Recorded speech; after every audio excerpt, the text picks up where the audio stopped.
نہیں لگے ہوئے تھے، دوسرا درخت پھلدار تھا. تو ڈاکوؤں کا سردار نے دیکھا کہ ایک چڑیا جو ہے وہ پھلدار درخت سے اڑتی ہے، خشک درخت پر جاتی ہے، واپس پھلدار درخت پہ آتی ہے، پھر خشک درخت پر جاتی ہے.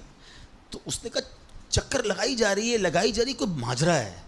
تو اس نے غور سے دیکھا تو کیا دیکھا کہ وہ چڑیا جو ہے وہ پھلدار درخت سے جو ہے وہ کھجور لیتی ہے، اور جب خشک درخت پر جاتی ہے تو وہاں ایک اندھا سانپ منہ کھولے بیٹھا ہے.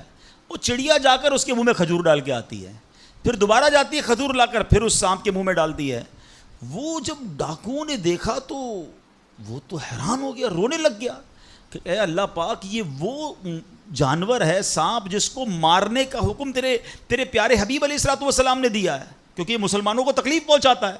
مگر تو نے جب اس کی آنکھیں لی تو اس کے رزق کا انتظام کر دیا اور ایک چڑیا کی ڈیوٹی لگا دی کہ وہ جا کر اس کو کھانا پہنچائے. تو میں تو اشرف المخلوقات ہوں، میں تیرے بندوں کو لوٹ رہا ہوں، اے اللہ تو میری توبہ قبول فرما، میں آئندہ ایسا نہیں کروں گا. یہ رونے لگا. اب یہ سوچ رہا ہے، غیب سے آواز آئی کہ اے فلاں، میری توبہ کا دروازہ کھلا ہوا ہے.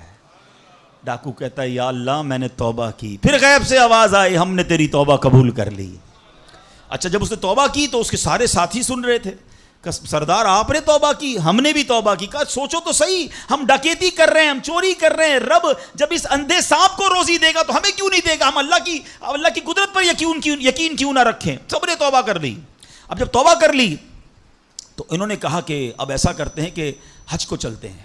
سارا قافلہ بنا کر ڈاکوؤں کا قافلہ توبہ کر کے چلا حج کرنے کو. جب مکہ پاک کے قریب پہنچے نا تو وہاں ایک نابینا بڑھیا تھی.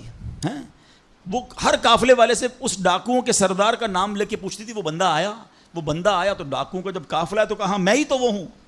تو کہا یہ میرے کپڑے تمہارے لیے ہیں. بولا آپ مجھے کپڑے کیوں دے رہی ہیں؟ کہا میرا ایک بیٹا تھا اور وہ بیٹا جو ہے اس کے کچھ دن پہلے، بڑا نیک بیٹا تھا میرا، کچھ دن پہلے اس بیٹے کا انتقال ہوا ہے، یہ اسی کے کپڑے ہیں. 3 دن سے مسلسل نبی پاک علیہ الصلوۃ والسلام میرے خواب میں تشریف لا رہے ہیں اور فرما رہے ہیں کہ اس نام کا بندہ آئے گا، اس کو یہ کپڑے دے دینا.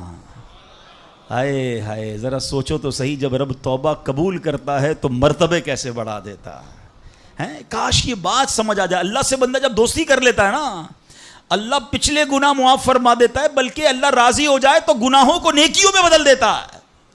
مگر کیسے اس ڈاکو کو توبہ نصیب ہوئی؟ یقین. کاش حرام کمانے والا، سود کا کام کرنے والا، کاش رشوت لینے والا، ڈاکہ ڈالنے والا، چوری کرنے والا یہ سوچے کہ میں کیوں کر رہا ہوں. ملاوٹ کرنے والا سوچے. اللہ پر بھروسہ تو رکھو یار، رب نے میرا نصیب لکھا ہوا، جو میرے نصیب میں